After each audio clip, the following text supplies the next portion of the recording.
What's up, YouTube?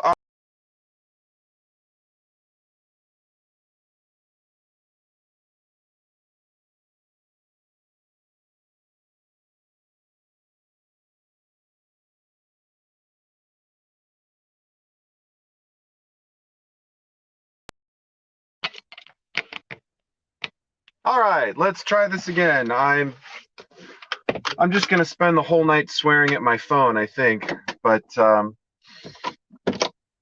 yeah, every time you use the phone for StreamYard, it asks you for the code, and it's like I just literally. I mean, I haven't used my phone like that frequently for StreamYard, but if this motherfucking app is gonna ask to send me an email every single time. Wow, what's up, lady? I don't know what you're doing, but you're trying to hump the door, apparently. Or you were providing a slight show for your future customer. But you know what? Sometimes you got to advertise the goods before you make the sale. So what are you going to do? Can't blame a girl for trying. But yeah, so we're doing a little live stream on the way home. I'm actually considering kind of strongly spending way more money than I want to on a newer computer. I definitely have a strong desire to upgrade my computing power for editing videos, 3D modeling, live streaming, supporting dual screens,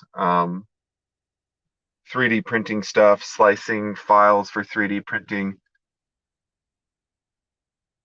So I've been on the same laptop for 10 years, so I've definitely gotten my money out of my current computer. Bought it for $1,000, paid cash. It's basically worked mostly flawless for 10 years.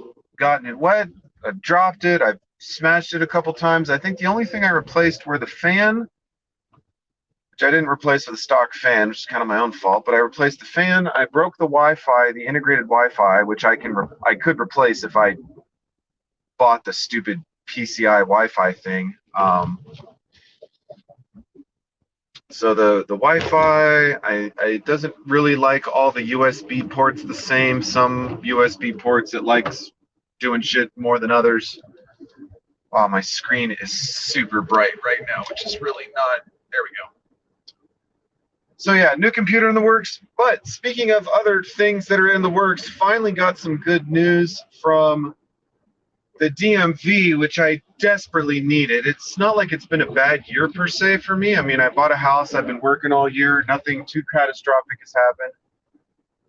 But, oh, excuse me. But instead of going to the AAA like I should have to do my title transfer, because I'm an idiot sometimes, I sent the paperwork to the DMV, or I started the online process, but then I didn't send them the documents initially, so they were like, "Well, you got to send us the title." And let me tell you this: good rule of life to live by. If you ever send anything to any government agency ever, if it is remotely important, copy the document, preferably scan the document, because a copy, is going to get darker over time, so you don't want to keep copying a copy of a copy. Scan the document, both sides, front and back. Even better, send it certified mail, return receipt.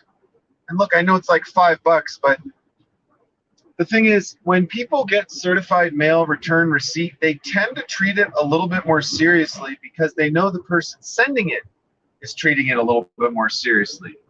You can leave a regular piece of mail in your inbox and not really give a crap about when you get to it, because you could just claim it got lost in the mail. The sender has no way of verifying when it got there other than dumb luck. But when you send it certified, and I always go certified return receipt. So certified is the post person certifies that they delivered it, and then return receipt is the person that gets it is supposed to return the receipt showing that they actually got it. But the thing is, the return receipt is only as reliable as the person that gets it. So they could just take that return receipt and throw it away. I don't. It's not. I mean, you could prove you sent a return receipt, but you can't prove what happened to it, right? So anyways, I escalated the title case to the DMV, and they finally sent me an email that said, "Hey, we're processing your paperwork, or your process has been processed, and we're going to continue processing it in 10 more business days. We're going to be done with our circle jerk process, and we'll after the paper is covered with enough bodily fluids to give you several STDs, you will get the paperwork back in your mailbox," which is kind of ironic because the title is, I mean, the fact that I own the bike is important, but as far as the DMV is concerned, it's in the computer record, so that's all they care about. When I sell the bike to somebody else, the paper is going to become meaningless. They're going to sign it, they're going to send it in, they're going to shred it, then they're going to make a new piece of paper. The piece of paper is only really as viable as the digital record that it represents. So this idea that we even have to deal with this physical title anyways is really kind of a carryover from the day when digital copies didn't exist. And I tried to explain this to the lady at DMV. I said, look, like, digital documents are federally recognized. I mean, you could buy $1 million home with the e-signature and nobody's up in arms about, oh, well, that's not a real signature, that's a digital signature, so it doesn't count, blah, blah, blah. The lady at the DMVs were like, well, that doesn't really affect us. And I'm thinking, you know, trying to explain anything to someone in a bureaucracy, a deeply entrenched government agency like the DMV is, it's just not really worth your time. But so yeah, work's work. The house, trying to wrap up some tile, finish sealing some grout. I'm trying to save the old vanity that I had. It's kind of a piece of junk, and I really should just buy a new one, but just trying not to spend every dollar I have on this damn rehab. It's like going that way. But the old vanity has some water damage. The sink is fine. The exterior is okay. It's kind of a piece of shit vanity built with particle board and all this junk. But and then the stupid stopper, apparently the only two little drain stoppers in the sink in my house, the one in my bathroom and the one in the garage bathroom, are both fucked. The one in my bathroom doesn't go down all the way, and the one in the garage bathroom doesn't come up all the way.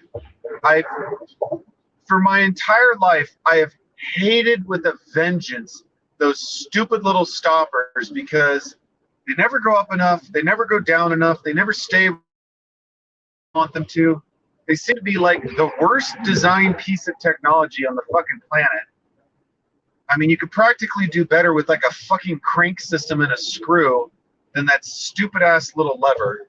I don't know if any of you ever have problems with your plumbing, but in the physical sense, not the GI tract sense, but there are things to do. Never has been, never will be. But yeah, jamming at work. Didn't have any of my main responsibility work today, so I had to do the backup responsibility stuff, which is fine. It's all money in the bank. Got some beer on the way home. Got a little sour candy because I love sour candy. If any of you have somebody in your local area that makes sour candy specific to your local area, I would love to do a shout out of some regional sour candies.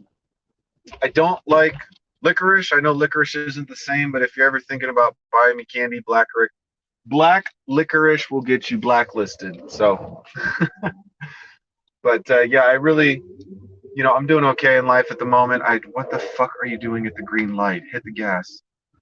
I really don't need people to send me stuff, but if you want to send me candy, I will not object to it. And seeing that Christmas is coming around, I don't know if anyone will watch this at the end of a 10-minute live stream, but I really don't mind maybe doing a nice Christmas thing or two for a couple of viewers. So I don't know if I'm gonna have like a contest or something like that, but I wouldn't mind doing a couple nice things for a couple of viewers if You know, there's a viewer or two that's part of a family that, you know, maybe you need a little help getting some gifts for your kids. Maybe you want a gift for yourself, and you know, and money is tight because, of course, the holidays, money's always tight, and COVID and government telling you you can't go to work and you're not essential. People in my neighborhood honk their horn like it's going out of style, and everybody has an aftermarket car alarm. That's the most annoying thing on the planet. And what is this idiot doing waiting in a green light? Like, are they? I don't even know. But 2 more days of work this week, and then I'm off for 2 weeks. Thank friggin' God. I've been working way too much. I mean, I work 5 days a week. I guess that's what most people work. But the 50-hour a week thing as of late, getting off at 2 a.m.